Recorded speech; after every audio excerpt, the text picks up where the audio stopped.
Israel Israel దేశం ప్రపంచానికి భారం అవుతుందా? ప్రపంచ వినాశనం ఇజ్రాయెల్తో ముడిపడి ఉందా? ఇజ్రాయెల్పై అణుదాడి జరగనుందా? ఇజ్రాయెల్పై ప్రపంచ దేశాలు యుద్ధానికి బయలుదేరనున్నాయా? ఇజ్రాయెల్ దేవుడు ఎంచుకున్న దేశమా? ఇజ్రాయెల్ ప్రపంచ వినాశనానికి ఎలా కారణమవుతుంది? ఇజ్రాయెల్ విషయంలో ముందు జరిగినవి, ప్రస్తుతం జరుగుతున్నవి, రాబోయే కాలంలో జరగబోయేవి ముందే వారి దేవుడు నిర్ణయించాడా? ఇజ్రాయెల్ విషయంలో జరుగుతున్న ప్రతి ఒక్కటి ముందే రాయబడి ఉందా? ముందే చెప్పబడి ఉందా? అవును అంటే దానికి గల ఆధారాలేంటి? ఈ విషయాలు మనం ఎలా నమ్మాలి? సాధారణంగా పురాణ గాథలు, మన మహాభారత రామాయణాలు కానీ, ఖురాన్ కానీ, బైబిల్లో కానీ చెప్పిన విషయాలు మనకి ఒక కల్పిత కథలుగా అనిపిస్తూ ఉంటాయి. కానీ అవే కథలు మన కళ్ళ ముందే జరుగుతూ ఉంటే వాటిని నమ్మక తప్పదు. అప్పుడు అవి కల్పిత కథలు కాదు, యథార్థ కథలుగా మనం నమ్మాలి. ఇజ్రాయెల్ విషయంలో ఇప్పుడు అదే జరుగుతుంది. ఎలా సాధ్యం? ఒకసారి చూద్దాం. ఇజ్రాయెల్ ఏర్పాటు నుండి ఇజ్రాయెల్ అంతం వరకు ప్రతిదీ పక్కాగా వ్రాయబడి ఉంది. వ్రాయబడిన ప్రకారమే మన కళ్ళ ముందు జరుగుతూ ఉంది. ఇజ్రాయెల్ విషయంలో జరిగిన, జరుగుతున్న, జరగబోయే పక్కాగా వ్రాయబడిన 10 ప్రధాన విషయాలు చూద్దాం.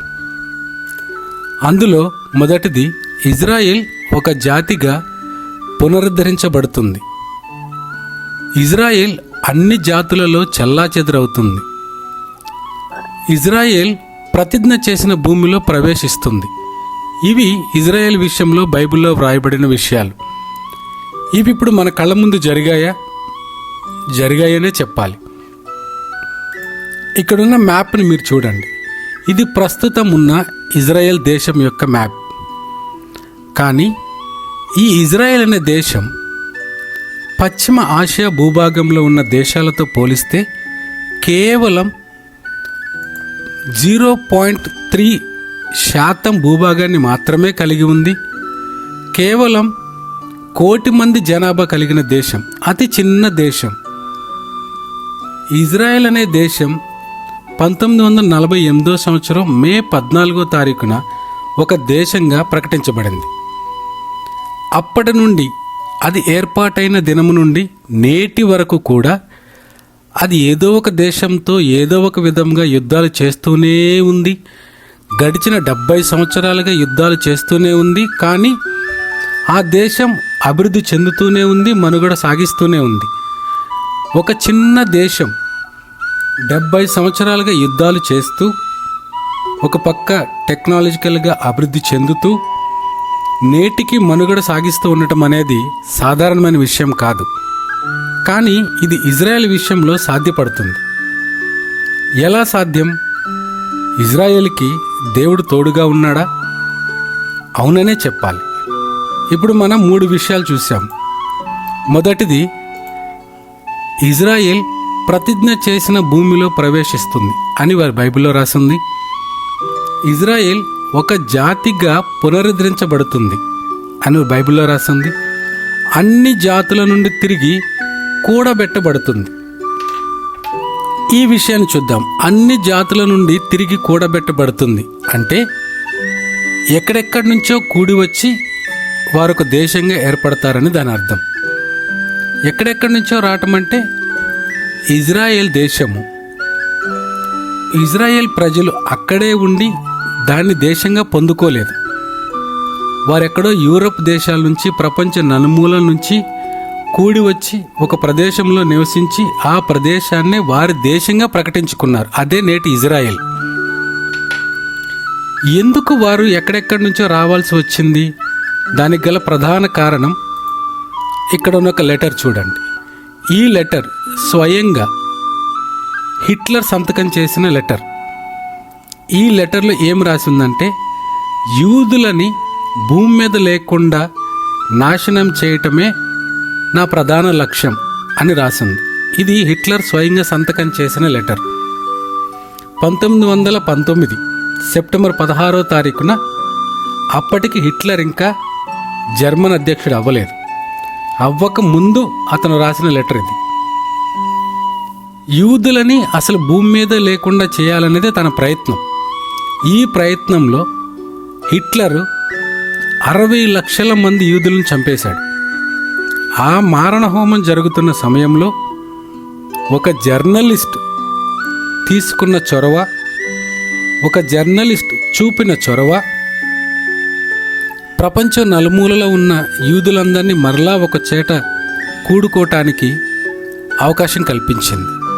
వారందరూ ఒక చోట కూడుకుని 1948 మే 14వ తారీఖున ఆ భూభాగాన్ని వారి దేశంగా ప్రకటించుకున్నారు. ఆ దేశం పేరు ఇజ్రాయేల్గా ప్రకటించుకున్నారు.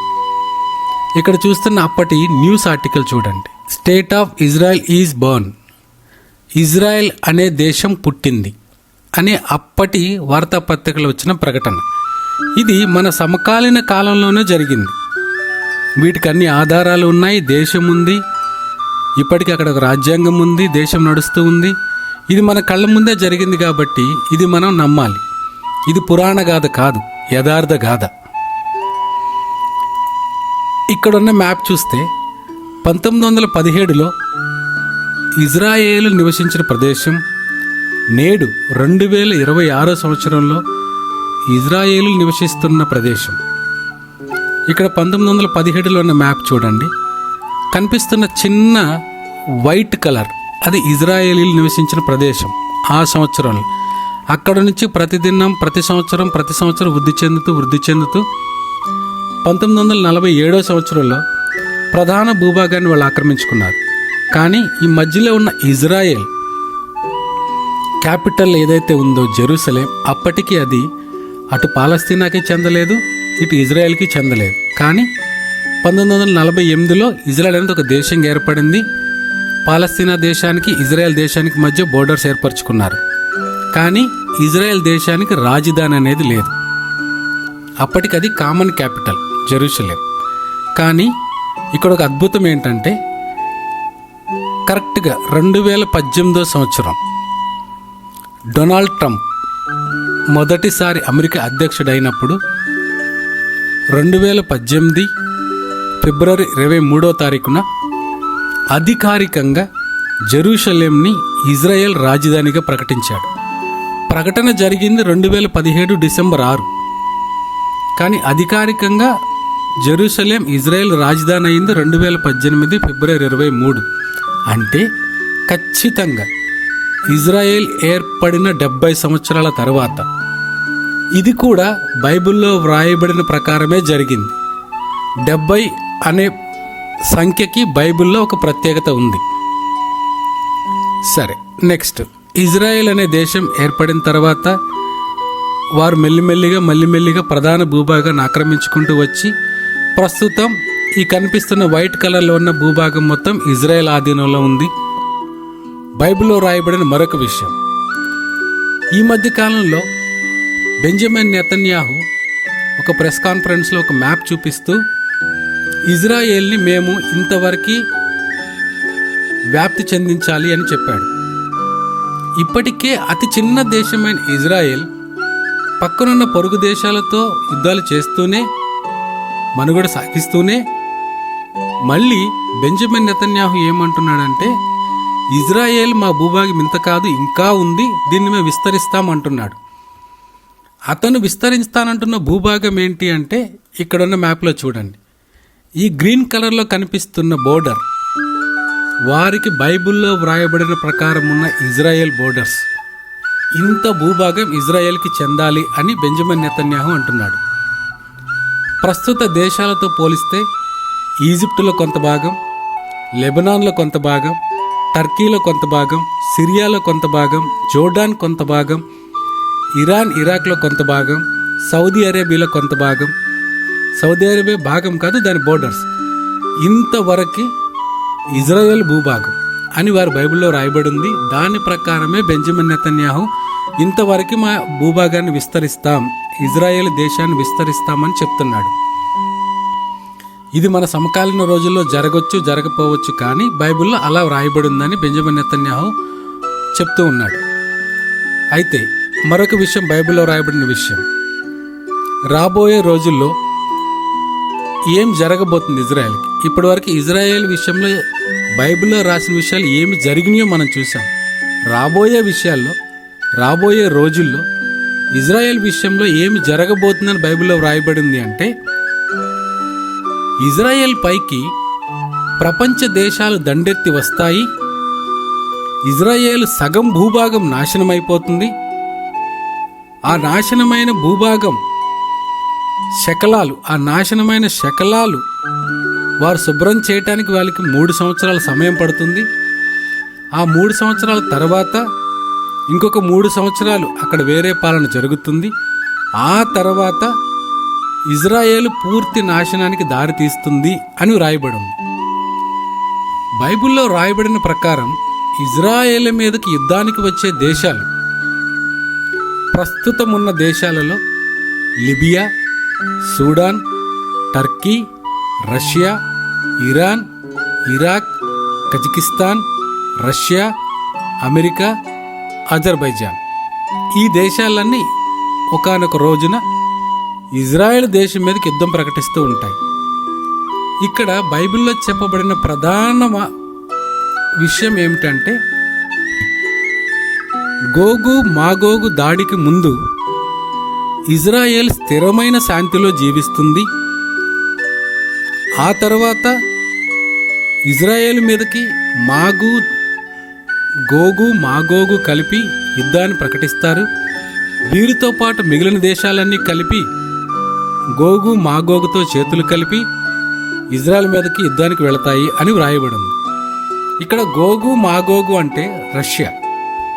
బైబిల్లో చెప్పిన ప్రకారం నేటికున్న దేశాల పేర్లతో పోలిస్తే బైబిల్లో చెప్పిన ప్రకారం గోగు మాగోగు అంటే నేటి దేశం రష్యా. ఇక్కడ ఒక ఆశ్చర్యకరమైన విషయం ఏమిటంటే, గోగు మాగోగు కలిపి అమెరికాతో కలిసి ఇజ్రాయేల్ మీదకి యుద్ధానికి వెళతాయి. వీరిద్దరూ అయిష్టంగానే కలుస్తారని వ్రాయబడి ఉంది. అయిష్టంగానే కలిసి వారితో కూడి వచ్చిన దేశాలు, మిగిలిన దేశాలతో కలిపి వీరందరూ మూకుమ్మడిగా ఇజ్రాయెల్ మీద దాడి చేసి ఇజ్రాయెల్ దేశంలో సగం భూభాగాన్ని సర్వనాశనం చేస్తారు, అణుదాడి చేస్తారు అని వ్రాయబడింది. ఈ అణుదాడి ఎక్కడ జరుగుతుంది, దాని శకలాలు తీసి ఎక్కడ కూడబెడతారు అనేది కూడా బైబిల్లో ప్రదేశంతో సహా వ్రాయబడి ఉంది. వీరందరూ ఎక్కడ కూడుకుని ఇజ్రాయెల్ మీదకి దాడికి దిగాలి అని నిర్ణయించుకుంటారనేది కూడా ప్రదేశం కూడా బైబిల్లో వ్రాయబడి ఉంది. ఇంత పక్కాగా ఇజ్రాయెల్ ఆది నుంచి అంతము వరకు ఇజ్రాయెల్ విషయంలో జరగబోయే ప్రతిదీ వ్రాయబడి ఉంది. వ్రాయబడిన ప్రకారమే జరుగుతూ ఉంది. ప్రస్తుత కాలంలో ఇజ్రాయెల్ విషయంలో జరుగుతున్న విషయాలు మనం ఒకసారి పరిశీలిస్తే, బైబిల్లో వ్రాయబడిన ప్రకారము ఇజ్రాయేలీలు వారి పొరుగు దేశాలతో 7 సంవత్సరాలు శాంతి ఒప్పందం చేసుకుని వారు స్థిరమైన శాంతిలో జీవిస్తూ ఉంటారు. ఆ సమయంలో గోగు మాగోగు ఇతర దేశాల దాడి ఇజ్రాయెల్ మీద జరుగుతుంది.